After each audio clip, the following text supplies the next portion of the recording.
में फिजिकल के क्वेश्चन मिलेंगे। ठीक है, चलो ठीक है, चलिए बेटा हम स्टार्ट करते हैं, बच्चे ज्वाइन करेंगे फिर, ठीक है ना। तो आज हम डिस्कस कर रहे हैं बेटा solubility of gas in liquid बेटा, ठीक है ना, राइट। तो लेट सपोज क्या है बेटा, हमारे पास कोई लिक्विड है और इसके ऊपर दो गैसेज है बेटा। लेट सपोज ये कोई दो गैसेज है, गैस ए और गैस बी, ए और बी। लेट सपोज, ठीक है ना, राइट। लेट सपोज क्या है कि हमारे, लेट सपोज, ठीक है, गैस ए के बेटा मोल्स हमारे पास कितने हैं। लेट्स सपोज गैस ए के मोल्स 1 है, ठीक है ना, राइट, या अमाउंट है 1 है, और इसके मोल्स कितने बेटा 2 है, ठीक है, राइट। तो अगर आपसे ऐसे पूछे, वैसे जनरली पूछा जाए कि कौन सी गैस या किसका अमाउंट ज्यादा सॉल्युबल होगा, गैस ए का कि गैस बी का, इसका अमाउंट ज्यादा फिर से सॉल्युबल होगा रिपीट गैस ए करना का कि क्वेश्चन, गैस बी का। हाँ जी बेटा, रिपीट करना क्वेश्चन एक बार। मैं रिपीट कर रहा हूँ बेटा। क्या है, हमारे पास कोई लिक्विड है, ठीक है ना, वेसल पे आपने लिक्विड लिया है और इसके ऊपर क्या है, आपके पास गैसेज हैं। लेट्स सपोज आपके पास दो गैस है, गैस ए और gas B. Let's suppose gas A जो प्रेजेंट है, फॉर एग्जांपल लेट्स सपोज मैं ऐसे कह देता हूँ कि गैस ए जो प्रेजेंट है, ठीक है ना, वो 1 है। लेट्स सपोज कितना है, मैं बोल दूं कि 30% है, और गैस बी कितना है बेटा 70%। तो किसका मास इस लिक्विड में ज्यादा होगा, किस गैस का मास इस लिक्विड में ज्यादा होगा जब वो बी का। सॉल्युबल होगी तो। बी का। ए का कि बी का बेटा, बी।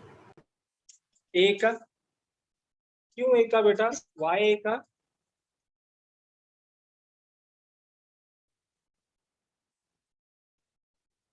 सर ये Why? वेपर्स हैं ए और बी, हाँ जी बेटा, क्या कह रहे हो? वेपर्स हैं ए और बी या फिर नहीं, गैस? गैस है इस बार बेटा, वेपर्स नहीं है इस बार, गैस है बेटा, इस बार गैस है। तो होगा क्या बेटा, एक्चुअल में अगर आप देखें यहाँ पे, ठीक है ना, राइट, अगर दो गैसेज है हमारे पास, ठीक है ना, राइट, तो जिसका जो 70% है बेटा, वो ज्यादा प्रेशर एक्सर्ट कर रहा होगा। लेट्स सपोज एटमॉस्फेरिक प्रेशर कितना है बेटा, 1 atm। तो ये जो गैस बी है, पीबी कितना प्रेशर अप्लाई करेगा, 70% of 1, that is partial pressure. तो ये कितना अप्लाई करेगा, 0.7। और जो गैस ए है बेटा, वो जो अप्लाई करेगा पी है, वो कितना होगा, 0.3। क्लियर है, राइट। सो दिस मीन्स क्या है, जिस गैस का जो पार्शियल प्रेशर ज्यादा होगा, वही गैस तो ज्यादा सॉल्युबल होगी कि नहीं होगी, वो ज्यादा प्रेशर एक्सर्ट कर रही होगी लिक्विड सरफेस पे। तो अगर प्रेशर ज्यादा एक्सर्ट करेगी लिक्विड सरफेस में, इसका मतलब क्या होगा, उसके मॉलिक्यूल्स की टेंडेंसी वाटर में जाने की ज्यादा होगी। इसका मतलब इसकी सॉल्युबिलिटी ज्यादा होगी, जो ऊपर से ज्यादा प्रेशर एक्सर्ट कर रहा होगा। क्लियर है बेटा, क्लियर है। मैं रिपीट कर रहा हूं, अगर हमारे पास क्या है, लिक्विड है और ऊपर गैस है, लेट्स सपोज हमारे पास गैस का मिक्सचर है ए और बी, तो ये क्या होगा, इस गैस का कुछ टोटल प्रेशर होगा। अगर ओपन एटमॉस्फेयर का है तो प्रेशर कितना होगा, 180। तो इस लिक्विड सरफेस पे 1 atm का प्रेशर लग रहा होगा जो गैस लगा रही होगी। अब उसमें से 1 atm में से बेटा जो बी है वो 0.7 लगा रही होगी, और जो ए है वो 0.3 लगा रहा होगा। तो दिस मीन्स जो बी का है वो प्रेशर ज्यादा होगा एज कम्पेयर टू किसके बेटा, ए के। सो दिस मीन जो प्रेशर ज्यादा एक्सर्ट कर रहा होगा बेटा, वही तो ज्यादा सॉल्युबल होगी, या उसके मॉलिक्यूल्स वाटर में जाने के बाद ज्यादा टेंडेंसी होगी। Yes sir. है कि नहीं बच्चों, बताइए। ये बात क्लियर है बेटा सभी को, जो मैं अभी बताया, मैंने अभी बोला, ये क्लियर है? Yes sir. ठीक है, आर्यन आपको क्लियर है बेटा? सर आवाज चली गई थी, हो ही नहीं पूरी ठीक से। मैं कह रहा हूँ, अब मैं कह रहा हूँ कि अगर आपके पास क्या है, दो गैसेज हैं, अभी आवाज आ रही है मेरी? अभी नहीं सर, मेरी लाइट चली गई थी तो वाईफाई बंद हो गया था, अभी नेट चलाया था अभी। अच्छा, अभी आवाज आ रही है मेरी? मेरी आवाज आ रही है अभी आपको? Yes sir. ठीक है, राइट। तो क्या है, दो गैसेज है हमारे पास बेटा, ठीक है ना, राइट, गैस ए और गैस बी बेटा, ठीक है ना, राइट, क्लियर है। तो हम क्या कर रहे हैं उन दोनों को, ठीक है, राइट। तो अब क्या है, एटमॉस्फेयर में दो गैसेज, लेट्स सपोज ए और बी, ठीक है ना। तो एटमॉस्फेयर का प्रेशर 1 atm है, अब उस गैस में 70% बी है और 30% ए है, तो इसका मतलब आउट ऑफ 1 एटीएम जो 0.7 एटीएम तो बी अप्लाई कर रहा होगा, और जो ए है वो कितना अप्लाई कर रहा होगा 0.3। सो दिस मीन्स क्या होगा, जो बी होगा वो ज्यादा प्रेशर अप्लाई कर रहा होगा। इसका मतलब टेंडेंसी इसके मॉलिक्यूल्स की जो गैस की है उसकी वाटर में जाने की टेंडेंसी ज्यादा होगी, और ज्यादा होंगी तो सॉल्युबिलिटी भी क्या होगी बेटा, ज्यादा होगी। क्लियर है बच्चों, क्लियर है बेटा? यस सर, अब क्लियर। ठीक है, तो इसे लिखेंगे बेटा, लिखेंगे। अब यहाँ पे अगर ऐसे सोचिए कि सिर्फ एक ही गैस होती तो सारा का सारा गैस जो प्रेशर है वो एक ही गैस अप्लाई कर रहा होता है ना। तो ये क्या कहता है बेटा, ये इसको कहते हैं हेनरीज लॉ। ये जो अभी हम पढ़ रहे हैं, जो इसकी सॉल्युबिलिटी गैस की है, that was given by Henry's law. Henry क्या कहता है, हेनरी क्या कहता है बेटा कि दो गैसेस हमने ले रखी है, या अगर सिंपल है, चलो हम दो गैसेस नहीं एक ही गैस की बात करें, तो गैस की जो भी सॉल्युबिलिटी होगी बेटा ना, वो डायरेक्टली प्रोपोर्शनल होगा किसका, वेपर प्रेशर, सॉरी वेपर कह रहा हूँ, अभी तो वेपर नहीं है, क्या बोलेंगे, प्रेशर ऑफ अ गैस। ठीक है, तो मैं रिपीट कर रहा हूँ, क्या होगा, हेनरी ने क्या बोला कि जितना ज्यादा प्रेशर होगा गैस का वो उतना ज्यादा तेजी से दबाएगा, इसको सरफेस पे प्रेशर अप्लाई करेगा, तो मोर नंबर ऑफ मॉलिक्यूल्स क्या करेंगे बेटा, वो लिक्विड में जाएंगे, और इसका मतलब सॉल्युबिलिटी क्या करेगी, इंक्रीज करेगी। तो हेनरीज लॉ क्या कहता है कि जितना ज्यादा गैस का प्रेशर होगा, ठीक है ना, राइट, उतना ज्यादा उसकी क्या होगी, सॉल्युबिलिटी, उतना ज्यादा वो प्रेशर अप्लाई करेगी लिक्विड सरफेस पे, और उसकी सॉल्युबिलिटी भी क्या होगी, उतनी ज्यादा होगी। क्लियर है बेटा, राइट, ठीक है। तो क्लियर है बेटा, स्वास्तिक आपको क्लियर है बेटा, स्वास्तिक आपको क्लियर है? नहीं सर, एक बार फिर से बता दो। फिर से बता रहा हूँ बेटा, ठीक है, ओके।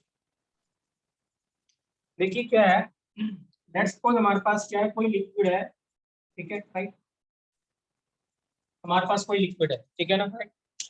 अब लिक्विड है, ठीक है, और इसके इसके ऊपर एयर है, लेट्स सपोज कोई गैस है।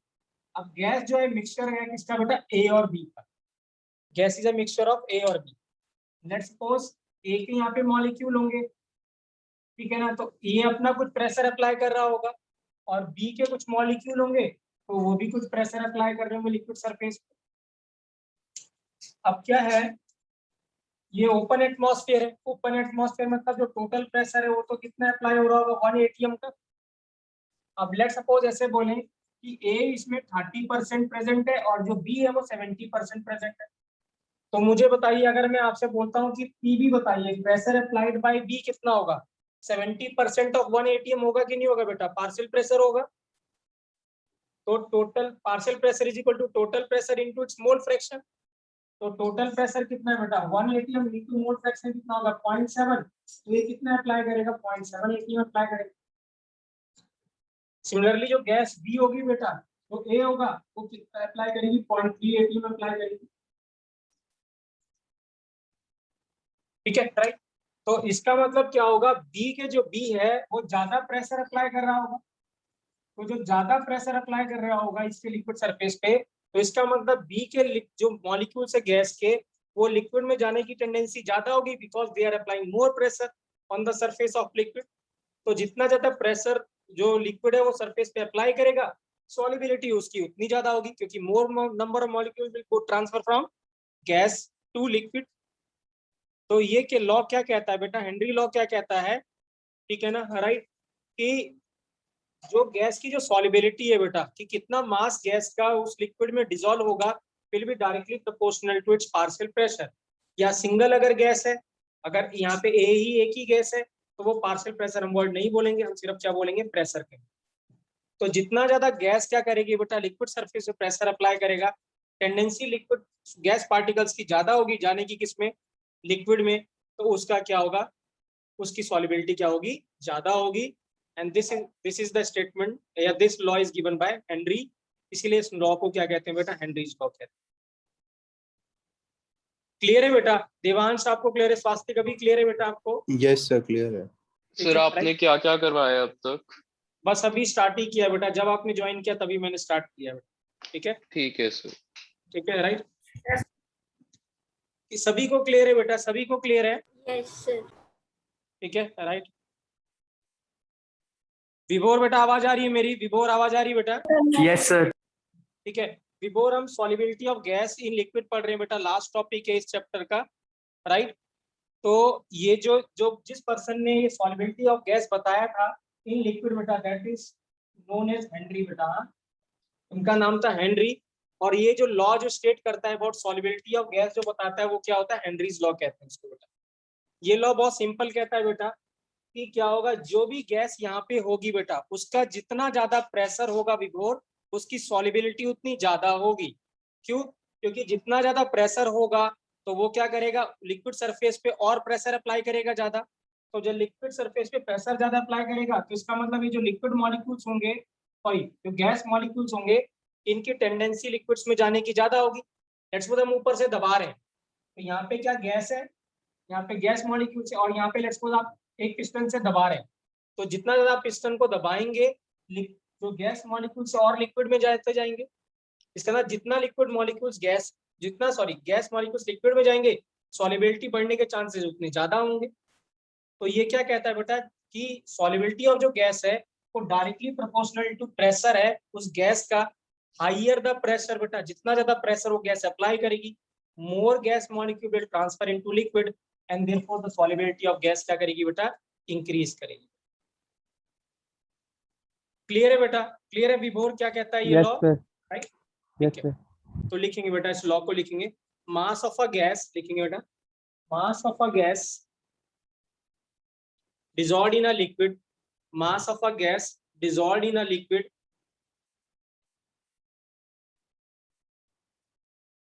at constant temperature, dissolved in a liquid at constant temperature is directly proportional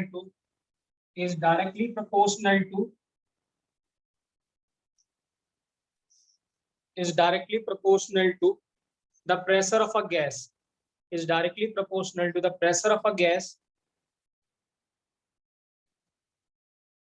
in equilibrium with liquid beta, in equilibrium with liquid beta,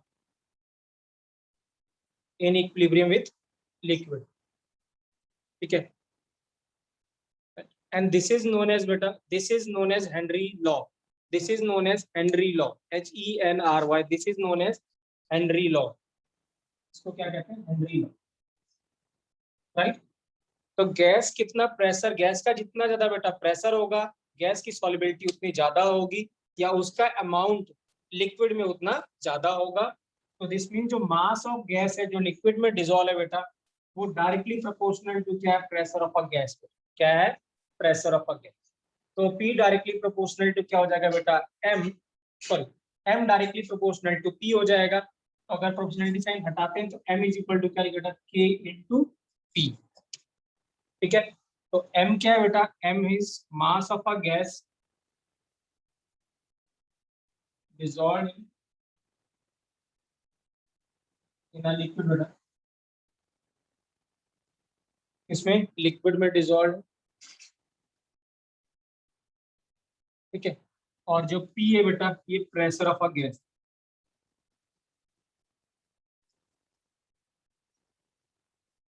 P है प्रेशर ऑफ अ गैस, और K proportionality constant बेटा, K क्या है, proportionality constant.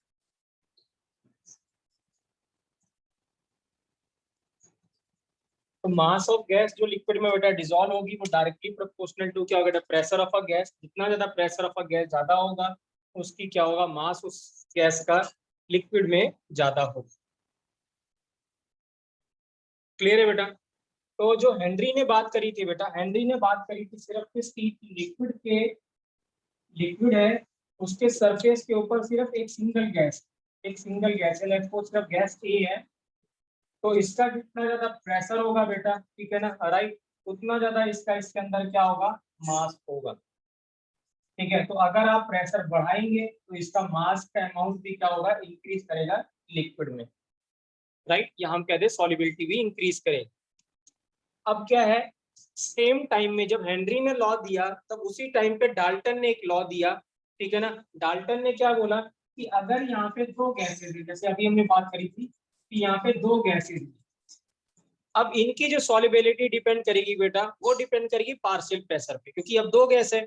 Single gas के लिए तो simple word बोलेंगे pressure, but अगर दो गैसेज हैं तो यहाँ पे हम क्या बोलेंगे, इसकी बात करेंगे पार्शियल प्रेशर की। तो हम ये बोलेंगे कि जिस गैस का पार्शियल प्रेशर जितना ज्यादा होगा उसकी सॉल्युबिलिटी उतनी ज्यादा होगी, किसमें, सॉल्वेंट में या लिक्विड में। ठीक है, नेक्स्ट पॉइंट हमारे पास मैंने भी बताया था पीवी कितना है 0.7 है और पीए कितना है 0.3 है। तो इसका मतलब क्या होगा,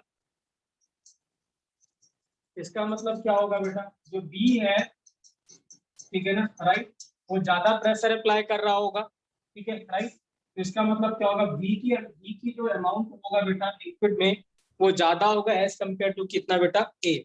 तो जिस भी गैस का पार्शियल प्रेशर ज्यादा होगा वो ज्यादा प्रेशर अप्लाई करेगा लिक्विड सरफेस पे, और उसके लिक्विड मॉलिक्यूल्स की टेंडेंसी भी क्या होगी, लिक्विड में जाने की क्या होगी, ज्यादा होगी। ठीक है, so this law was proposed by Dalton. ये लॉ था हेनरी का, जो सिंगल गैस की बात करता है, और मिक्सचर ऑफ गैस की जो बात करता है वो किसने बात करी थी, डाल्टन ने बात करी थी। तो आइए उसको भी लिख लेते हैं। तो लिखेंगे, आदित्य बेटा आवाज आ रही मेरी? Yes sir. ठीक है आदित्य, हम सॉल्युबिलिटी ऑफ गैस पढ़ रहे हैं बेटा। मैं सिर्फ इतना बता दूं अभी आपको कि जिस भी गैस का क्या होगा, अगर क्या होगा, जिस भी गैस का प्रेशर जितना ज्यादा होगा बेटा तो वो उतना क्या करेंगे, प्रेशर ज्यादा होगा तो उसका मास लिक्विड में या उसका सॉल्युबिलिटी लिक्विड में उतनी ज्यादा होगी, क्योंकि जितना ज्यादा प्रेशर होगा उतना क्या करेगा, ऊपर से वो प्रेशर अप्लाई करेगा। तो जो गैस के मॉलिक्यूल्स होंगे उतनी ज्यादा होगी टेंडेंसी किसमें, वाटर में जाने की या सॉल्वेंट में जाने की। तो इसीलिए हम ओके क्या कह सर। रहे हैं कि जो मास है बेटा वो डायरेक्टली प्रोपोर्शनल टू क्या होगा, प्रेशर। जिस गैस का प्रेशर जितना ज्यादा होगा उसका अमाउंट भी उस लिक्विड में क्या होगा, ज्यादा होगा। इसी लॉ को हम क्या कहते हैं बेटा, हेनरीज लॉ कहते हैं। क्या कहते हैं, हेनरीज लॉ। Okay sir. ठीक है, राइट। अब अगर यही मिक्सचर ऑफ गैस है आदित्य, क्या है मिक्सचर ऑफ गैस बेटा, तो मिक्सचर ऑफ गैस में प्रेशर की जगह क्या लिखेंगे हम, पार्शियल प्रेशर वर्ड बोलेंगे। क्या बोलेंगे, पार्शियल प्रेशर। तो जिस भी गैस का पार्शियल प्रेशर ज्यादा होगा उसकी टेंडेंसी लिक्विड में जाने की टेंडेंसी ज्यादा होगी, मींस सॉल्युबिलिटी क्या होगी, ज्यादा होगी। तो मिक्सचर ऑफ गैस के लिए ये जो लॉ प्रपोज किया था वो डाल्टन ने किया था। एक सिंगल गैस का जो लॉ प्रपोज किया था वो हेनरी ने किया। तो लिखेंगे बेटा एट सेम टाइम, लिखेंगे बेटा नेक्स्ट लाइन से लिखेंगे। आदित्य 4-5 लाइनें छोड़ देना बेटा आप, अगर आप लिख रहे हैं तो, ठीक है है ना, सर, ठीक है। ठीक है। तो लिखेंगे at same time Dalton independently, at same time Dalton independently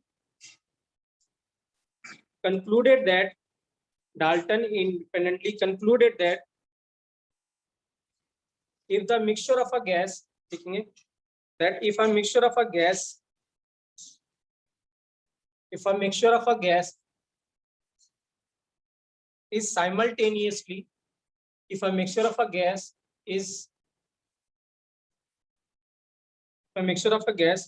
is simultaneously equilibrium with liquid at any particular temperature,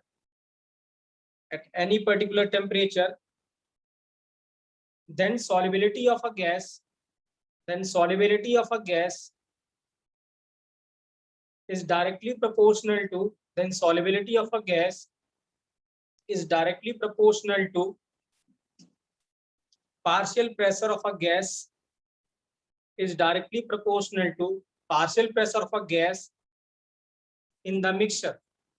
mixture में कितना पार्शियल प्रेशर है उस गैस का, उस पर डिपेंड करेगा। तो solubility of a gas is directly proportional to the partial pressure of a gas in the mixture. So mixture के लिए डाल्टन ने प्रपोज किया था, एक सिंगल गैस के लिए उन्होंने प्रपोज किया था हेनरी ने। तो डाल्टन ने क्या बोला, यहाँ पे मास की जगह बेटा, हाँ, उन्होंने जो कंसेंट्रेशन जो रिप्रेजेंट करी वो रिप्रेजेंट करी किसके टर्म, मोल फ्रैक्शन के टर्म्स में। किसके टर्म्स में, मोल फ्रैक्शन के टर्म्स में। तो अगर मैं गैस ए की बात कर रहा हूं तो XA डायरेक्टली प्रोपोर्शनल टू क्या होगा बेटा, PA हो जाएगा। क्या हो जाएगा, PA। तो यहाँ मास नहीं, अमाउंट, वेट नहीं लिया उन्होंने, जो सॉल्युबिलिटी रिप्रेजेंट करी किसने, डाल्टन ने, इन टर्म्स ऑफ क्या करी बेटा, मोल फ्रैक्शन रिप्रेजेंट करी। हेनरी ने सॉल्युबिलिटी रिप्रेजेंट करी थी in terms of mass, Dalton ने रिप्रेजेंट करी थी in terms of mole fraction बेटा। सो दिस मींस अगर मैं इसको प्रोपोर्शनल साइन हटाता हूं तो जो XA है बेटा that is equal to K dash into क्या होगा बेटा, PA। अब यहाँ पे XA जो है वो मोल फ्रैक्शन है बेटा किसका, ऑफ गैस A बेटा, ठीक है ना, किसका, गैस A का मोल फ्रैक्शन है। PA क्या है बेटा, पार्शियल प्रेशर है, और K डैश बेटा क्या, प्रोपोर्शनैलिटी कांस्टेंट। तो PA बेटा partial pressure of a gas, ठीक है ना, राइट, क्या मैं लिखूं, partial pressure of a gas A above the liquid solution, then above the liquid लिख देता हूं, sorry, mole fraction of gas A in the solution का,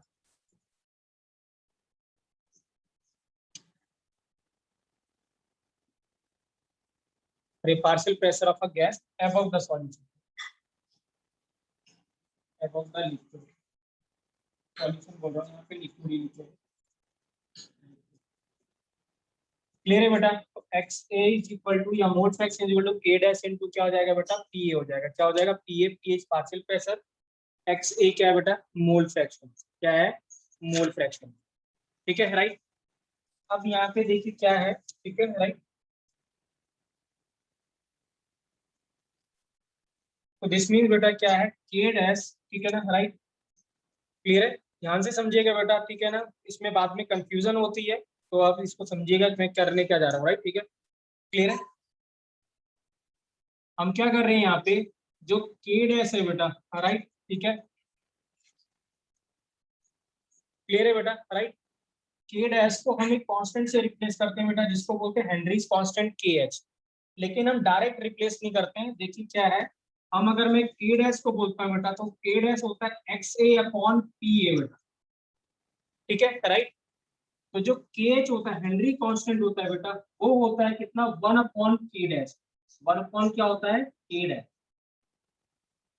ठीक है, राइट। ये जो हमने प्रोपोर्शनैलिटी कांस्टेंट लिखा, जो हेनरी कांस्टेंट होता है K, ये इसके इनवर्स होता है, ठीक है, राइट। सो दिस मीन जो फॉर्मूला हो जाएगा, अगर मैं इसको रिप्लेस करूंगा यहाँ से, तो वो PA इक्वल टू हो जाएगा KH इंटू XA, क्या हो जाएगा, PA equal to KH into XA हो जाएगा बेटा, क्लियर है। तो ये फॉर्मूला हमें ज्यादा यूज करना है, ठीक है ना, राइट। तो PA equal to KH into क्या है, XA होगा बेटा फॉर्मूला, वेयर PA तो पार्शियल प्रेशर है, XA मोल फ्रैक्शन है बेटा, और KH को कहते हैं बेटा हेनरी कांस्टेंट, क्या कहते हैं, हेनरी कांस्टेंट, ठीक है ना। उन्होंने क्या किया, इस K डैश की जगह क्या करा, K डैश को बोला 1/KH, ठीक है ना, तो हमारा फॉर्मूला इसका रेसिप्रोकल हो गया, तो हमारे पास PA इक्वल टू क्या होगा, KH इंटू क्या हो गया, XA हो गया, क्लियर है, राइट, ठीक है, राइट, ठीक है। तो हमने एक फॉर्मूला सीखा बेटा, जो पहला फॉर्मूला था वो फॉर्मूला था M इज इक्वल टू क्या था बेटा, वो पहला था M is equal to K into P बेटा, वो सिंगल गैस के लिए था। अगर क्या मिक्सचर ऑफ गैस है तो फॉर्मूला होगा PA into KH into XA, ये partial pressure of gas A है above the solution, XA mole fraction of gas A in the solution है बेटा, और KH क्या, हेनरी कांस्टेंट, ठीक है, राइट। हम यहाँ पे क्या करते हैं, ठीक है ना, टेम्परेचर हमने कांस्टेंट रखना है बेटा, टेम्परेचर तो कांस्टेंट है, दिस मीन जो PA है बेटा, ठीक है ना, उसको हमने लिखा था KH, और XA को हम रिप्लेस कर सकते हैं बेटा कंसंट्रेशन से भी, किससे रिप्लेस कर सकते हैं, कंसंट्रेशन से। सो PA इज इक्वल टू क्या लिख सकते हैं हम, KH इंटू C भी लिखते हैं बेटा, ठीक है ना, मतलब XA को हमने, या कंसंट्रेशन टर्म है, मोल फ्रैक्शन भी, उसको हमने रिप्लेस कर दिया किससे बेटा, C से, कंसंट्रेशन। और यहाँ पे जो कंसंट्रेशन आपको लेना है वो कौन सी लेनी है, मोलैरिटी, क्या लेने हैं, molarity. So this means PA is equal to KH into C, या PA is equal to KH into XA बेटा। अब यहाँ पे इंपॉर्टेंट क्वेश्चन ये है, जो मैं आपसे अगर पूछना चाहता हूँ कि बच्चों हमें कैसे पता चलेगा कि हमें कौन सा फॉर्मूला यूज करना है, ये वाला, चलिए ये तो आने वाला नहीं है, इससे ज्यादा लेना देना नहीं है, क्योंकि मिक्सचर ऑफ गैस का क्वेश्चन आता है, ये तो सिंपल एक गैस है, इसमें कुछ भी नहीं है। तो फॉर्मूले दोनों, यही दोनों इंपॉर्टेंट है। अगर आपसे पूछता हूँ कि इन दोनों में से हम कैसे डिसाइड करेंगे कि कौन सा फॉर्मूला यूज करें बेटा। सर क्वेश्चन देख के कुछ आइडिया लगेगा कि यूनिट्स वगैरह में ऐसा कुछ। ओके, और किसकी क्या देखेंगे उसमें, किसमें चीज पे गौर करना पड़ेगा हमें। सर वो आप नहीं सही पता। पूछ रहे हो, तो फर्क किस पे पड़ेगा बेटा, किस पे फर्क पड़ेगा, या किस चीज पे हमें क्या, कौन डिसाइड करेगा बेटा कौन सा फॉर्मूला यूज करना है, उसको डिसाइड करेगा बेटा यूनिट ऑफ कौन सा, के एच। तो जो के एच की जो यूनिट होगी बेटा, उससे हम डिसाइड करेंगे फॉर्मूला हमें ये लगाना है या ये लगाना है। तो अगर फॉर्मूला क्या है बेटा, P A is equal to K H into X A है, तो क्या मुझे बता सकते हैं what is the unit of K H बेटा, के एच की क्या यूनिट है, क्या मोल फ्रैक्शन की बच्चों को यूनिट होती है क्या। सर इसकी यूनिट प्रेशर की आएगी। हाँ, तो यूनिट क्या आ जाएगी बेटा, यूनिट इज इक्वल टू क्या होगा, यूनिट ऑफ प्रेशर, इसकी आ जाएगा यूनिट ऑफ प्रेशर। तो अगर केएच की यूनिट बेटा इसका है, प्रेशर की यूनिट है, सो दिस मींस आप फॉर्मूला कौन सा यूज करेंगे बेटा, this formula use PH is equal to KH into X A. Clear है बेटा, क्लियर है सभी को बेटा। Yes sir. तो प्लीज हाँ इंपॉर्टेंट है, कंफ्यूजन होगी आगे जाके आपको, दोनों क्वेश्चन में आपको दोनों क्वेश्चन कराऊंगा, दोनों आईटी में आ चुके हैं बेटा क्वेश्चन। एक देवांश आपने मुझे भेजा था, वो क्वेश्चन आ चुका है, ठीक है ना, राइट। सर कौन से वाला? एक आपने शुरुआत में मुझे भेजा था जब भी चैप्टर स्टार्ट कर रहे थे, शायद पुनीत ने भी मुझसे पूछा था, ठीक है ना, राइट। एक आपने क्वेश्चन पूछा था, फिर मैंने लिख के भेजा था कि ये हेनरी कांस्टेंट का है, हम इसको बाद में डिस्कस करेंगे। शायद उसमें ऐसा था कि नाइट्रोजन ऐसा था, ईयर में नाइट्रोजन इतना है, वो ऐसा कुछ क्वेश्चन था। मेरे पास लिखा हुआ, मैं क्वेश्चन कराऊंगा अभी जो आपने भेजा था, तो मैंने लास्ट ईयर कराया भी था, मैं वो कराऊंगा अभी क्वेश्चन, ठीक है, जो आपने भेजा था, ठीक है, राइट। फर्स्ट और ये सेकंड बेटा, अगर क्या है P A is equal to K H into कितना बेटा सी है, तो दिस मीन्स बेटा क्या होगा, जो के एच की जो यूनिट होगी इस बार क्या हो जाएगी, प्रेशर की यूनिट, इसका होगा प्रेशर की यूनिट अपॉन कितना बेटा, मोलर, क्या हो जाएगा, मोलर। और मोलर को क्या लिखते हैं बेटा हम, मोलर जो होता है या मोलैरिटी होता है मोल्स पर कितना, लीटर बेटा, मोल्स पर लीटर। तो यूनिट क्या हो जाएगी बेटा के एच की, दैट इज प्रेशर की यूनिट, इनटू कितना बेटा लीटर, अपॉन कितना हो जाएगा बेटा, मोल। तो अगर के एच की यूनिट बेटा ये है, तो दिस मीन्स हम ये फॉर्मूला यूज करेंगे।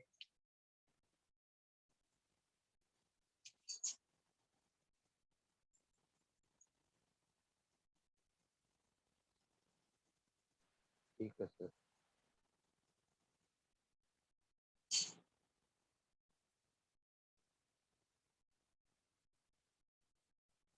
क्लियर है बच्चों, क्लियर है बेटा, सभी को यस क्लियर है बेटा, सभी को क्लियर है, ये दोनों फॉर्मूले प्लीज इंपॉर्टेंट है बेटा, ठीक है ना, राइट। स्वास्तिक बेटा क्लियर है, आदित्य आपको क्लियर है बेटा, राइट, यस सर। क्लियर है सर। ठीक है, राइट। लिखेंगे बेटा सिग्निफिकेंस ऑफ हेनरीज कांस्टेंट बेटा, हाँ ये कॉन्सेप्चुअल है, इसको समझेंगे, इसके ऊपर भी क्वेश्चन आता है। लिखेंगे सिग्निफिकेंस ऑफ हेनरीज कांस्टेंट बेटा, सिग्निफिकेंस ऑफ हेनरीज कांस्टेंट। अगर मैं ऐसे ही सिंपल पूछूं बेटा, एटमॉस्फेयर में ऐसे आपसे पूछूं, ये लेट्स सपोज ये क्या रिवर है, पानी है या जो भी है, पॉन्ड है, कोई वाटर सोर्स है। अब यहाँ पे अगर ईयर है बेटा, तो आप मुझे बताओ ईयर में ज्यादा कौन सी गैस होती है, ऑक्सीजन की कार्बन डाइऑक्साइड बेटा, कौन सी ज्यादा होगी, ऑक्सीजन। और टू। ऑक्सीजन 21% है ना, वो तो 0.1% से भी कम है। इसका यस मतलब सर। पानी के अंदर अगर हम हेनरीज लॉ की बात करें, तो पानी के अंदर ऑक्सीजन की सॉल्युबिलिटी ज्यादा होनी चाहिए थी। Yes sir.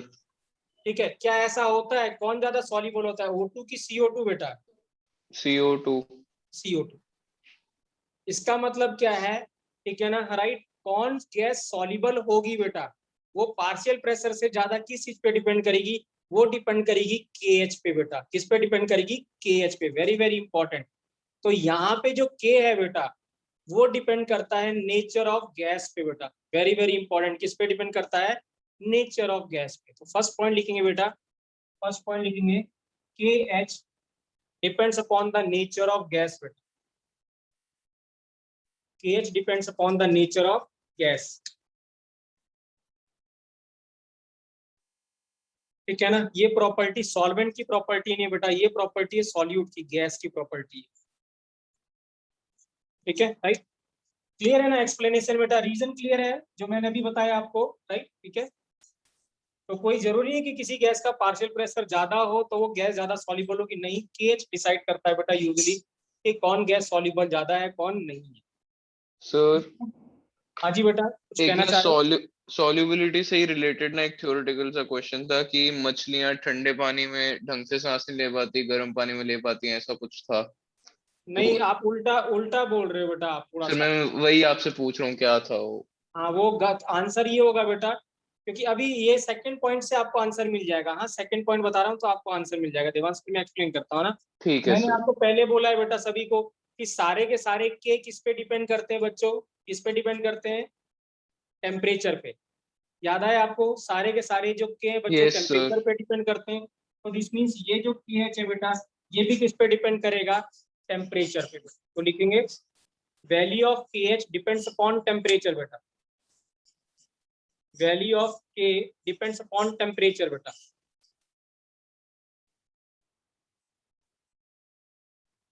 ठीक है ना राइट, और यहाँ पे जो K होता है बेटा वो डायरेक्टली प्रोपोर्शनल टू टेम्परेचर होता है। तो लिखेंगे, कंटिन्यू करेंगे बेटा, सर एक बार दोबारा रिपीट कर दो सेकंड पॉइंट। लिखेंगे लिखेंगे बेटा, सेकंड पॉइंट बोल रहे हो आर्यन बेटा, सेकंड पॉइंट बोल रहे हो आप।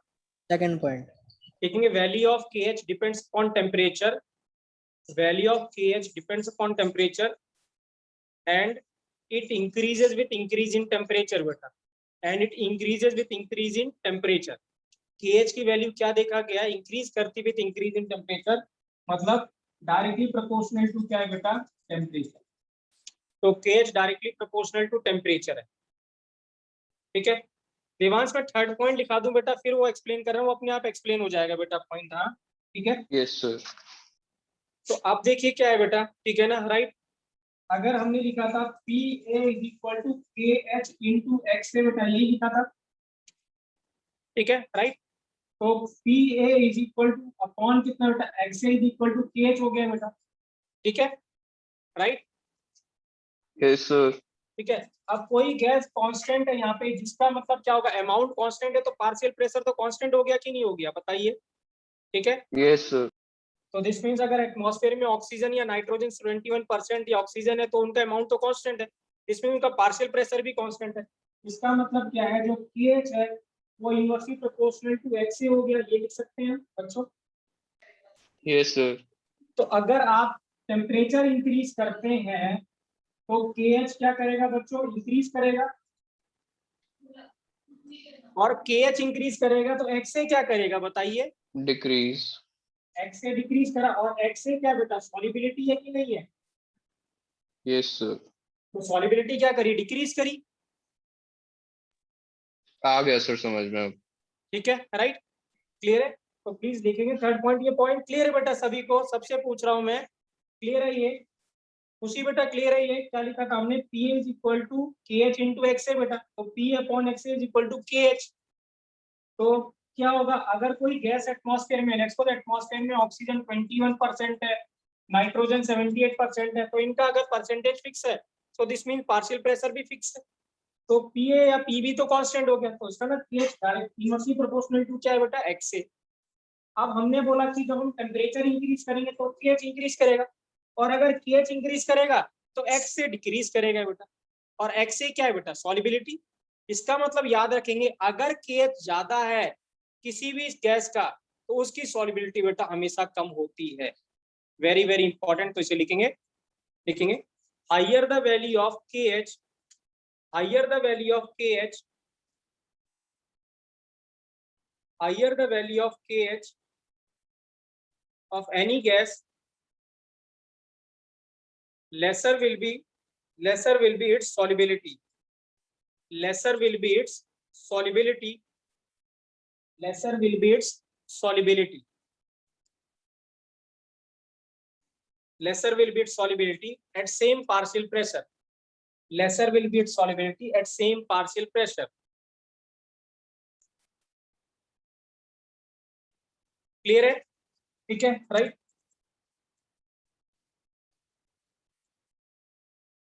के एच बेटा जो CO2 है, जो के एच बेटा O2 है, ठीक है ना, राइट। जो के जो CO2 का होता है बेटा वो 29 होता है। कितना होता है? 29 ATM लीटर पर मोल बेटा। कितना होता है? 29 ATM लीटर। याद करने की जरूरत नहीं है बेटा, no need to cram this value बेटा। हाँ ठीक है ना, क्वेश्चन कैसा आएगा वो मैं बता दूंगा आपको।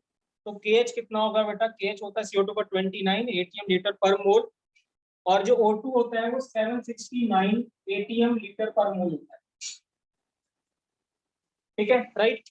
अब आप मुझे बताइए, अगर ऐसे पूछे आपसे, ये दोनों वैल्यू देके पूछे आपसे कि सॉल्युबिलिटी CO2 की कितनी ज्यादा है, how many times more than O2 बेटा? सर रेशो ले लेंगे दोनों के एज का। हाँ, तो रेशो लगभग जब डिवाइड करोगे तो कितना आएगा? लगभग जब 726 को डिवाइड करोगे 29 से, सर 20% से 200 से ऊपर आएगा। 200 से नहीं बेटा, 25 या 26 टाइम्स ज्यादा आएगा। ओ समथिंग यस सर। ठीक है, तो इसीलिए अब आप तो सोच मैं सकते हो बेटा। परसेंटेज बता रहा था हाँ 200% परसेंटेज से। में, हाँ। तो इसका मतलब क्या है बेटा, जो सॉल्युबिलिटी है CO2 गैस की, चाहे पार्शियल प्रेशर उसका कम है, लेकिन क्या है, KH की वैल्यू की वजह से जो CO2 है it is 26 more soluble than time soluble than oxygen बेटा। इसीलिए CO2 ज्यादा सॉल्युबल होती है। ठीक है, तो आप लिखना चाहते तो एक्चुअली एग्जांपल में लिख सकते हैं बेटा, याद करने की जरूरत नहीं है आपको। बट अगर वो वैल्यू दे दे और पूछ ले आपसे कि बताइए कौन ज्यादा, मतलब कितना टाइम सॉल्युबल है, तो जस्ट आपको रेशियो ही लेना है। ठीक है ना, राइट। तो हम क्या बोलेंगे, CO2 लिखेंगे, CO2 is 26 times more soluble than O2 बेटा।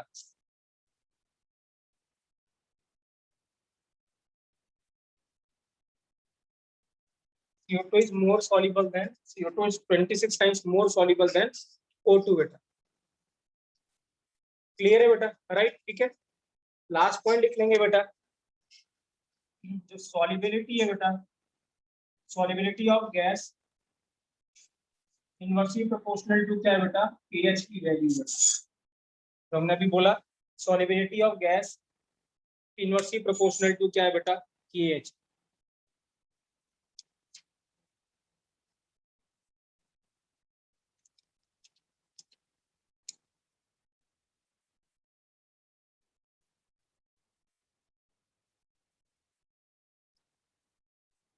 क्लियर है बेटा, राइट।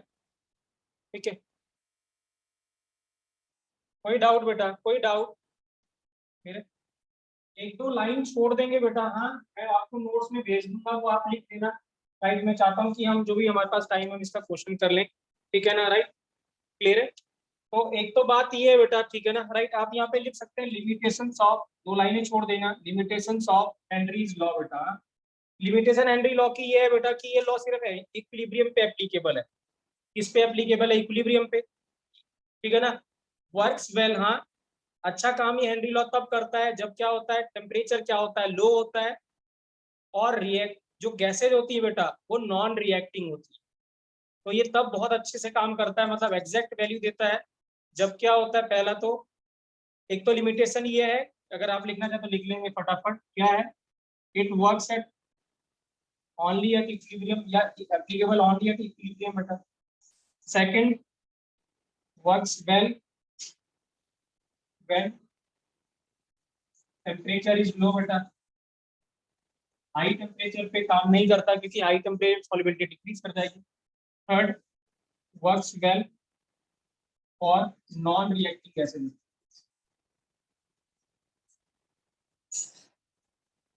ये इसके क्या बेटा? लिमिटेशन चाहिए। ठीक है,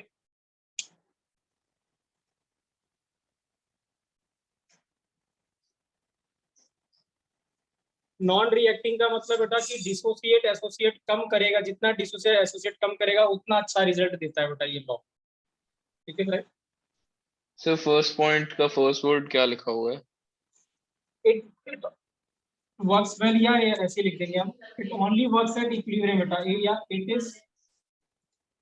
is only applicable at equilibrium बेटा। That is only applicable at equilibrium।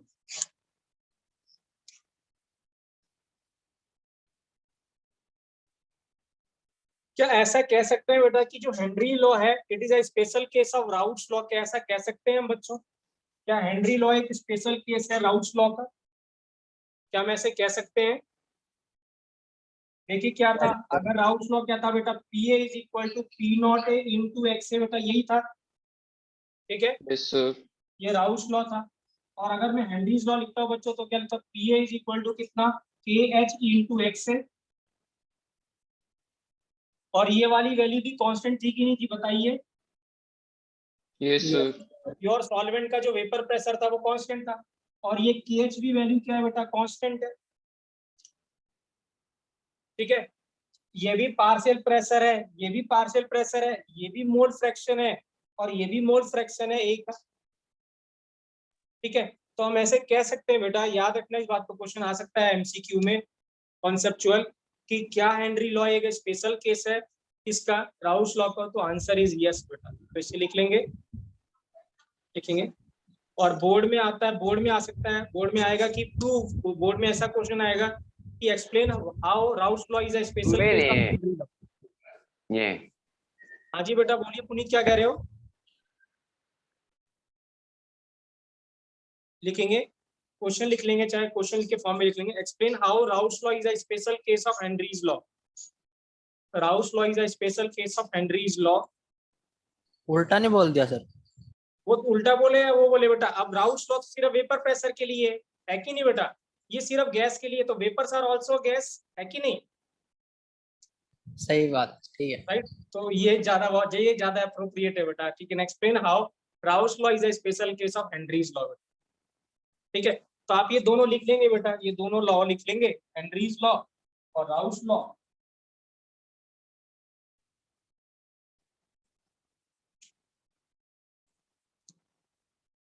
तो आप लिख लेंगे यहाँ पे राउस लॉ इज, राउस लिखेंगे, यहाँ पे लिखेंगे, दोनों लॉ लिखने के बाद लिखेंगे H L and R L, H L and R L are identical, H L and R L are identical accept,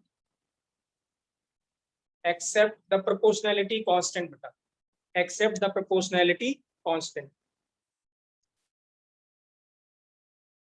अगर आपको याद है देखिए बेटा, अगर हम ये एक्सप्रेशन रखते हैं तो के एच की जो यूनिट होगी वो भी प्रेशर की यूनिट होगी कि नहीं होगी आर्यन बेटा? हाँ, ठीक है। Yes sir. और इसकी भी यूनिट प्रेशर की होगी, तो ये दोनों लॉ आइडेंटिकल है बेटा, सिर्फ प्रोपोर्शनैलिटी कांस्टेंट में फर्क है, बाकी कुछ फर्क नहीं है। क्लियर है बच्चों, क्लियर है बेटा? राइट, सो आइए फटाफट क्वेश्चन करते हैं बेटा, सो दैट हम खत्म कर लें।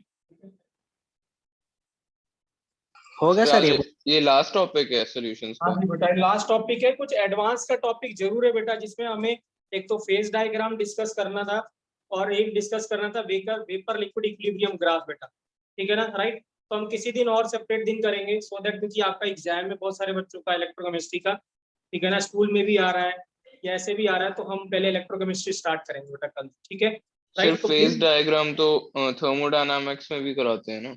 कराते हैं, बट यहाँ पे, हाँ आप वहां पे भी कर सकते हैं अगर आपने किया हो, बट क्या होता है वहां से ज्यादा अगर आपको ज्यादा कराते हैं तो वो उसमें कराते हैं, क्या कहते हैं, गैस स्टेट में कराया जाता है फेज डायग्राम रादर ऐसे देन। आता है फेज डायग्राम? हाँ तो ठीक है फिर, उसमें कोई दिक्कत नहीं है, बट मैं प्लीज हाँ एक जरूर बात बोलना चाहूंगा, मैं आपको क्वेश्चन का ना वो दूंगा जो मैं बार बार बोल रहा हूँ, वो क्वेश्चन जरूर ट्राई करने हैं आपको बेटा, वो अच्छे क्वेश्चन है, ठीक है ना? राइट, नहीं होगा तो हम उसको अलग से डाउट करके, हम अलग से उसका डाउट सेशन लेंगे बेटा, उसको अलग से डिस्कस करेंगे, वो अच्छे क्वेश्चन है, पूछे जाते हैं बेटा यूजली। तो आइए फटाफट पहले क्वेश्चन करते हैं बेटा। हाँ, तो लिखेंगे, कैलकुलेटर यूज कर सकते हो बेटा आप। हाँ लिखेंगे, पार्शियल प्रेशर ऑफ, लिखेंगे partial pressure of ethane, partial pressure of ethane over a solution, over a solution containing, over a solution containing 6.56 into 10 to the power minus 3 gram of ethane at 1 bar, at 1 bar. If the solution containing, if the solution containing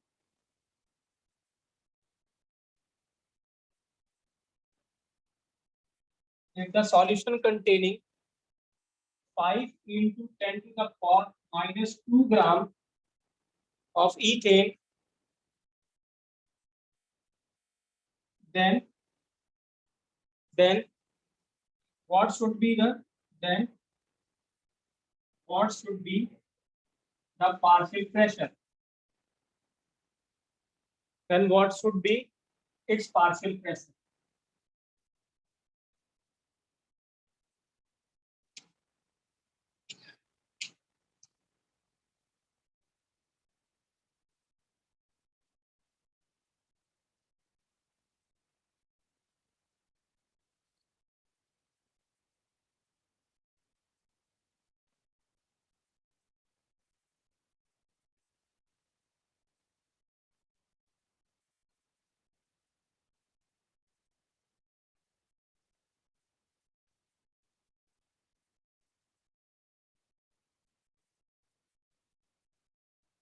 क्या लगता है बेटा आपको, क्या है ये, कैसे करेंगे इस क्वेश्चन को बेटा? Anybody, anyone?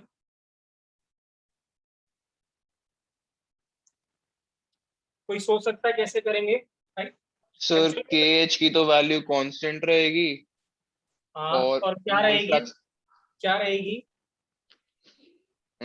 सर वो तो यूज करेंगे ना हम दूसरी वाली में KH की वैल्यू। हाँ, तो कहाँ से निकालेंगे KH की सर वैल्यू? पहली वाली इक्वेशन से। हाँ, एक्सीलेंट, पहले वाली इक्वेशन से। तो ध्यान से देखिए बेटा क्या बोल रहा है, the partial pressure of ethane over the solution containing इतना। तो ये इसका मास गिवन है बेटा, तो मास इज इक्वल टू, मुझे पता है K इंटू कितना होता है बेटा, K इंटू कितना होता है बेटा, P। ठीक है, तो मास कितना है 6.56 into 10 to the power minus 3। K मुझे पता नहीं बेटा, और प्रेशर कितना गिवन है बेटा 1। तो दिस मीन्स यहाँ से मैंने क्या निकाल लिया बेटा, KH निकाल दिया।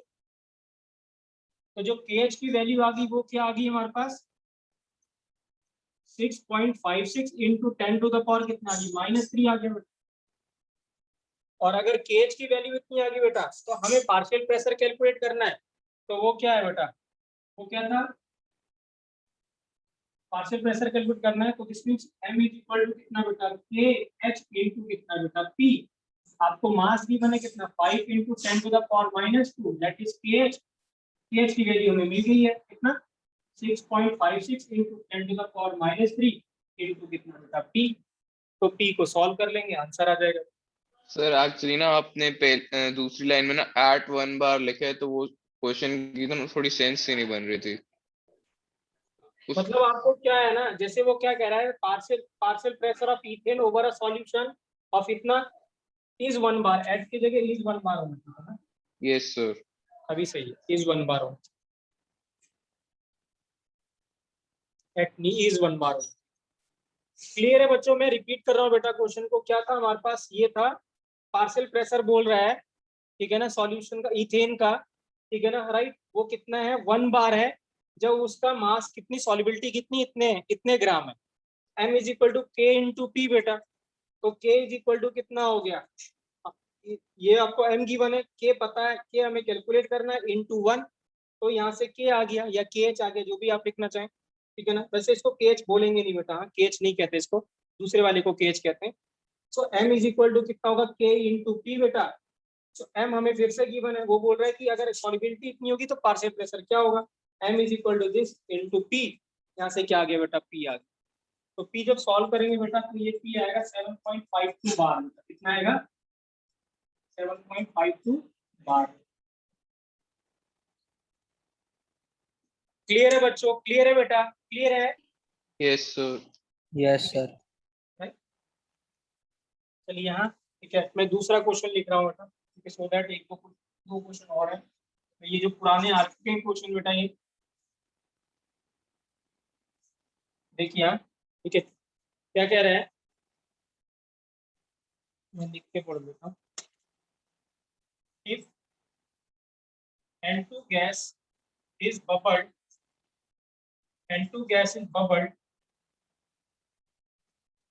through water at 293 Kelvin. If N2 gas is bubbled through water at 298 Kelvin, how many millimoles of N2 gas would be dissolved in 1 liter water. Partial pressure की बने बेटा हमें नाइट्रोजन का दैट इज 0.987 बार और pH की बने बेटा हमें N2 का that is 76.48 bar.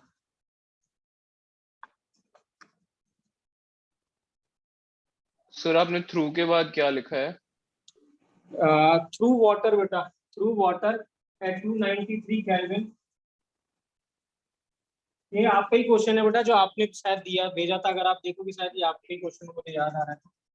How many millimoles of nitrogen N2 gas would be dissolved in 1 liter water. बेटा हाँ ये प्रीवियस ईयर का क्वेश्चन है, पहले कभी कुछ साल आया हुआ है, मुझे याद नहीं आ रहा है.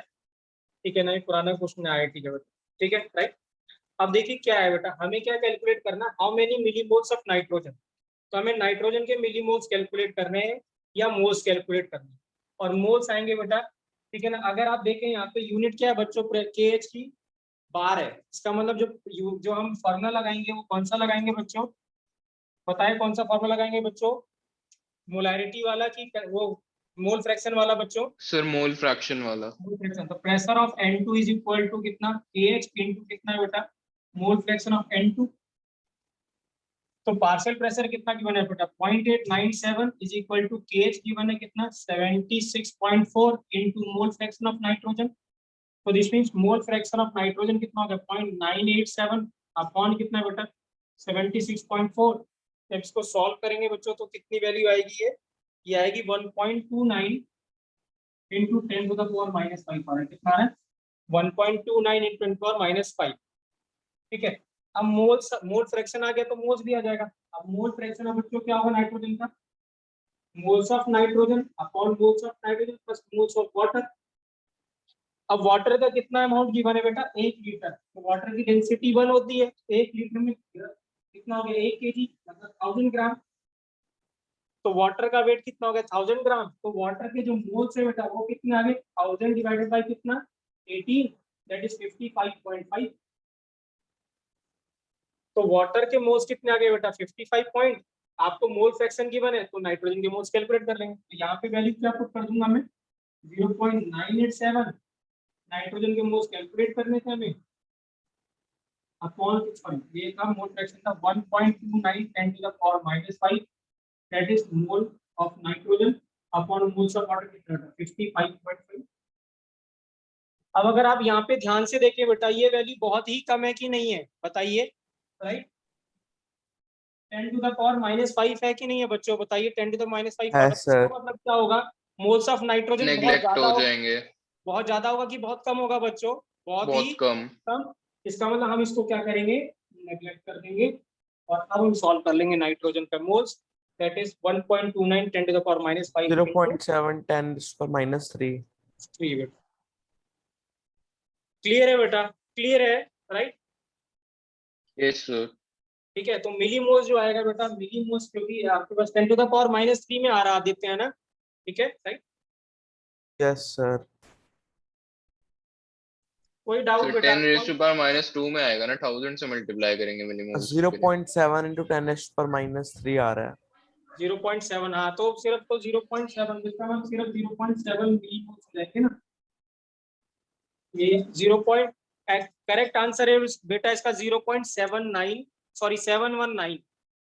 करेक्ट आंसर है 0.719. मैं रिपीट करूं क्या बेटा इस क्वेश्चन को, क्या था हमारे पास बच्चों, स्वास्थ्य क्लियर है बेटा, सानिया आपको क्लियर है क्वेश्चन? यस सर, इजी था. Yes sir. ठीक है राइट. आर्यन आपको क्लियर है बेटा? Yes sir. ठीक है. विभोर आपको क्लियर है बेटा, विभोर राइट. तो हमारे पास क्या था, ठीक है हमारे पास क्या था बेटा, ये गिवन था हमें नाइट्रोजन का पार्शियल प्रेशर गिवन था, नाइट्रोजन का KH गिवन था. तो वहां से हमने बेटा मोल फ्रैक्शन कैलकुलेट कर दिया. और मोल फ्रैक्शन क्या हुआ, moles upon total moles. Water को 1 लीटर गिवन था तो 1 लीटर को बेटा कितना हो गया, 1000 ग्राम. 1000 ग्राम से वेट आ गया, मल्टीप्लाई डिवाइड कर दिया मॉलिक्यूलर वेट से, मोल्स आ गए और हमने बेटा मॉलिक्यूलर वेट मतलब मोल्स निकाल लिया. मिली, इसके मोल्स बहुत कम आएंगे बेटा, इसलिए हमने डिनोमिनेटर में इसको नेगलेक्ट कर दिया बच्चों। ठीक है, एक लास्ट क्वेश्चन लिखेंगे बेटा फटाफट। ठीक है राइट,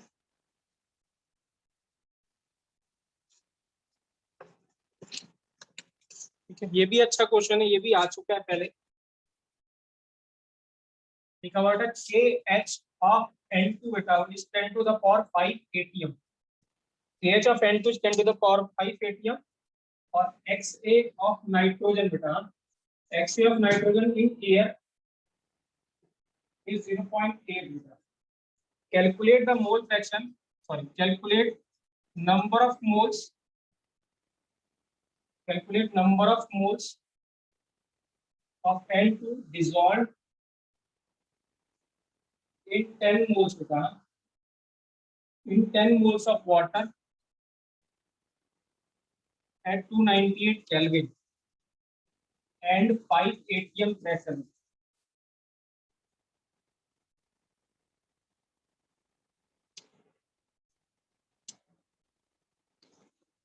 क्या है, KH गिवन है बेटा आपको 10 to the power 5, XA given है नाइट्रोजन का 0.8, calculate the number of moles of N2 dissolved in 10 moles of water बेटा।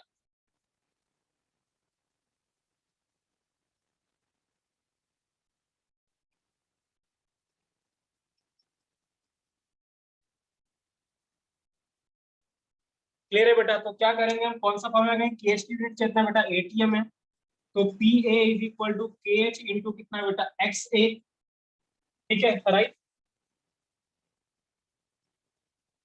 क्लियर है बेटा राइट।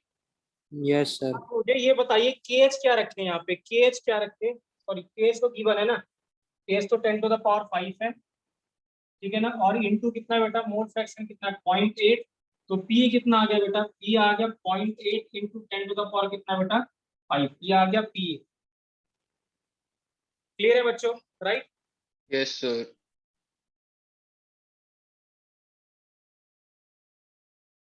सर 5 ATM में बस यही तो होएगा, क्या कहते हैं, 1 ATM था एटमॉस्फेरिक प्रेशर, तो 0.8 ATM हमारा हम लगा सकते हैं कि N2 का लग रहा है, तो 5 ATM में फिर हम 4 ATM लगा सकते हैं, और बाकी हमें 10 मोल्स के लिए निकालने हैं कि कितने N2 डिसॉल्व होएगा। हाँ, ये मैंने गड़बड़ कर दिया मुझे लग रहा ना, क्योंकि मुझे एक्चुअल में पहले मुझे इसका देखना था कि इसका पार्शियल प्रेशर कितना आएगा। Total pressure, partial pressure is equal to total pressure into its mole fraction बेटा, राइट। 0.8 into 5 हो जाएगा, 4 पार्शियल आएगा। Pressure is equal to total pressure कितना है 5 इंटू मोल फ्रैक्शन कितना है बेटा 0.8, तो कितना हो गया, पार्शियल प्रेशर कितना आ गया नाइट्रोजन का 4।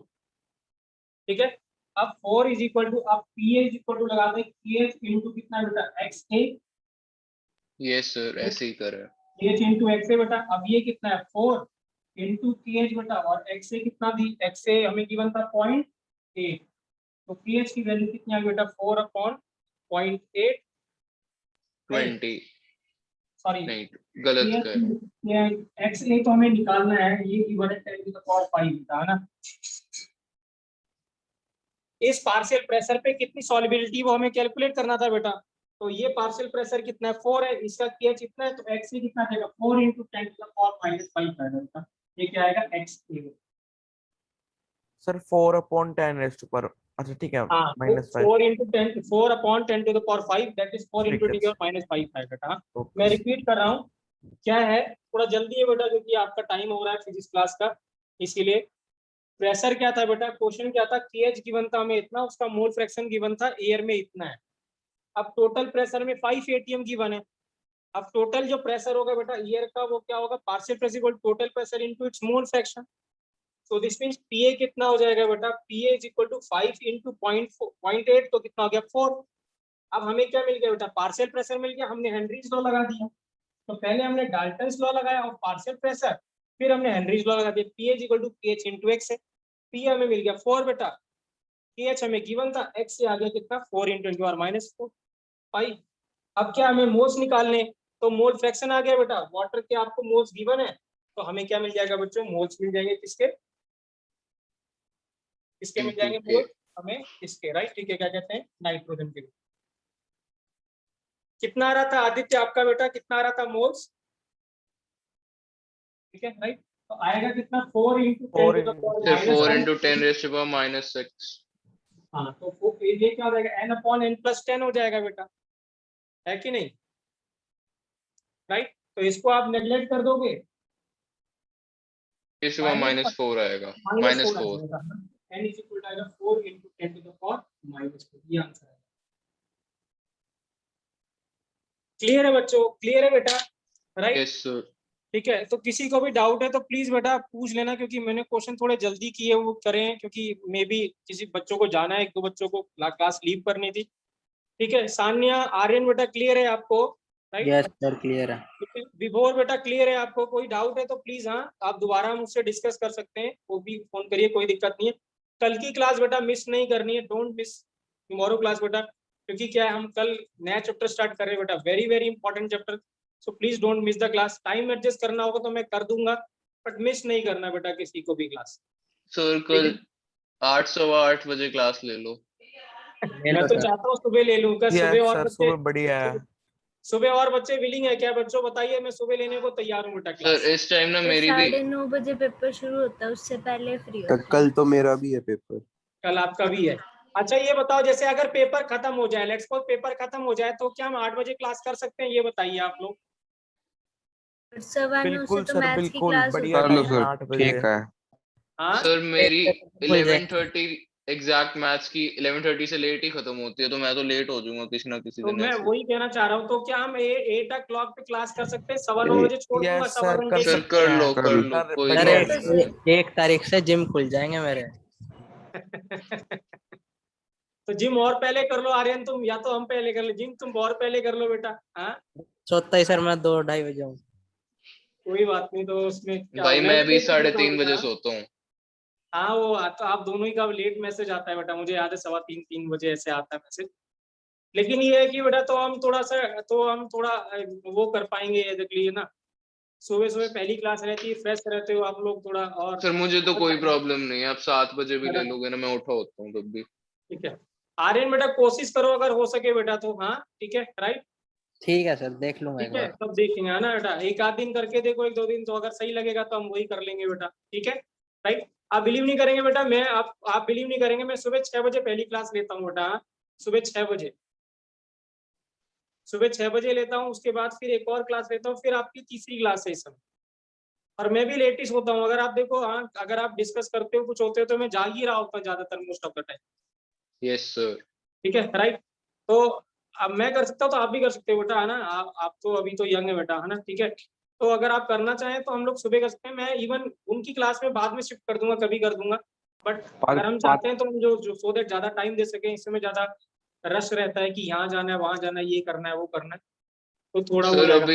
अभी तो क्या कहते हैं, घर मैथ्स पे की ही क्लास बैठे हैं रहेगी बेटा, तो मैथ्स की क्लास क्या करें, अगर ऐसा रहेगा तो मैथ्स की क्लास हम 9:30 कर देंगे, तो वो थोड़ा सा ये हो जाएगा, आपको ब्रेक भी मिल जाएगा उस केस में, कोई नहीं, वो तो मैथ्स वाले सर से तो कोई दिक्कत ही नहीं है, वो तो सर मेरी वो हम फिजिक्स आगे की भी कर लेंगे। 9:15 पर होती है। चलिए ठीक है बेटा, फिर जैसे होगा तो बताना मुझे, जैसे भी रहेगा तो हम लोग बात करेंगे फिर, है ना। लेकिन कल की क्लास बेटा, ठीक है ना, कल की क्लास कितने बजे करनी है बच्चों, 9:30 सर और सर 8 9:30 बजे। 8:15 कल कर सकते हैं सब क्या, 8। 8 बजे नहीं, कल तो सर पेपर। 8 बजे। अच्छा सब 8। सांझा कितने बजे से पेपर है बेटा आपका, फिर 9:30 से। 9:30 से, और वो स्वास्थ्य का आपका So 9 o'clock. तुम्हारा 9 o'clock है। सर फिर 7:30 कर लो। मुझे कोई दिक्कत नहीं बेटा, 7:30 करना चाहो तो मैं 7:30 भी कर लूंगा, इवन 6 o'clock कर लूंगा।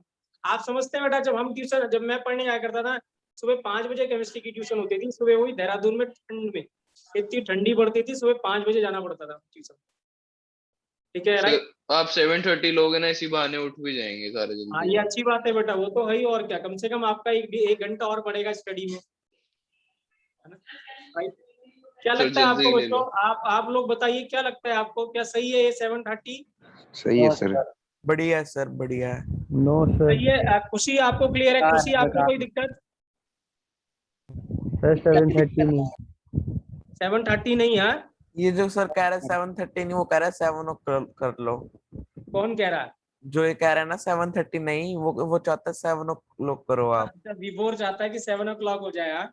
No sir. सर वो तो अभी भी नींद अब में देखो, लग। हाँ विभोर, तुम्हारा तो नाम ही विभोर है, हाँ, ठीक है। तुम्हें तो 6 बजे बोलना चाहिए विभोर, हाँ राइट? नहीं सर जल्दी नहीं उठ सकता मैं सर, ये टाइम ठीक है सर जो चल रहा है। ये टाइम ठीक है, सर इस टाइम मुझे दिक्कत आती है।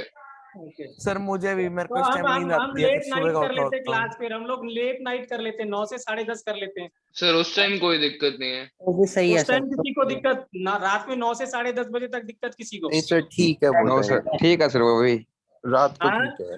ठीक है विभोर सर तुम्हें रात को कोई ठीक सर है। दिक्कत 9 डेमो से लेके 10:30 देखते बजे हैं। तक? हाँ नो विभोर, सर, नो सर, वहां भी दिक्कत है आपको? सर नहीं रात रात को में नहीं, क्या तो 2 दिक्कत है? घंटे कोई की दिक्कत रखता नहीं है हूँ। सर नहीं है उस सर। टाइम तो, क्या कह रहे हो विभोर? उस टाइम कोई दिक्कत नहीं है सर।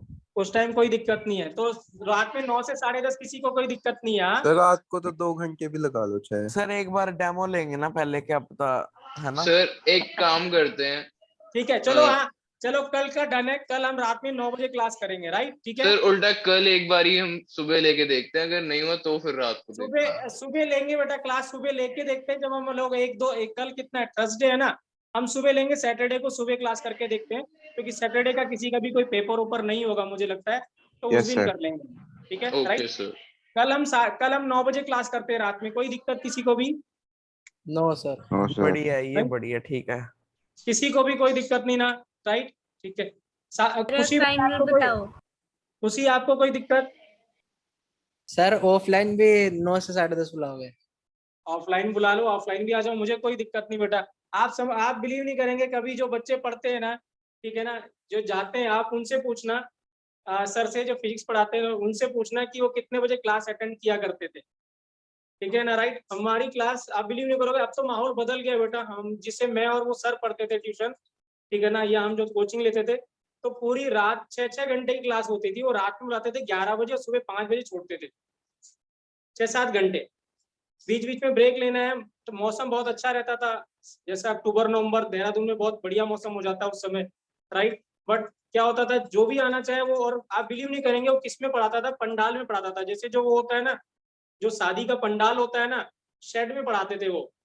कितने बच्चे आते थे, 300-400 बच्चे होते थे एक बैच में, माइक लगा रहता था, ऐसे दूर दूर तक स्पीकर लगा रहता था, और रात में पढ़ाते थे 6-7 जो घंटे लोग लगातार। सोते थे उनको डिस्टरबेंस नहीं होती? तो उसमें तो वो है ना बेटा, वेडिंग पॉइंट था ना। वेडिंग पॉइंट में कहाँ पे, अब रात हो रही होगी, वेडिंग पॉइंट तो वैसे भी किनारे किनारे होते हैं, इतने आइसोलेटेड जगह में होते ज्यादातर, तो ठीक है। तो वेडिंग पॉइंट में क्लास लगाते थे वो पूरा ऐसे शेड था, ओपन था पूरा का पूरा, आप पढ़िए उसमें जितना मर्जी, वो सर मर्जी। ऐसे ही एक बार नवनीत सर बता रहे थे, उन्होंने 600 बच्चों को पढ़ाया था बिहार यूपी, मतलब कहीं पे थे वो, एक हॉल में पढ़ाया था, 600 नहीं, के करीब बच्चे थे। अगर आप इधर जाएंगे ना, यूपी की तरफ जाएंगे, कानपुर इधर उधर जाएंगे ना, वहाँ पे ऐसे ही होता है बेटा, उधर पे ऐसे ही होता है, वहाँ पे फिजिक्स की क्लास हाँ जी बेटा, आप जा सकते हैं बेटा फिजिक्स की। तो कल हम 9 बजे क्लास करते हैं बेटा, हाँ रात में 9 रात बजे को? बेटा, ठीक है? ठीक है सर। ठीक है बेटा, ओके बेटा, thank you, good good afternoon. Afternoon sir. Good afternoon बेटा।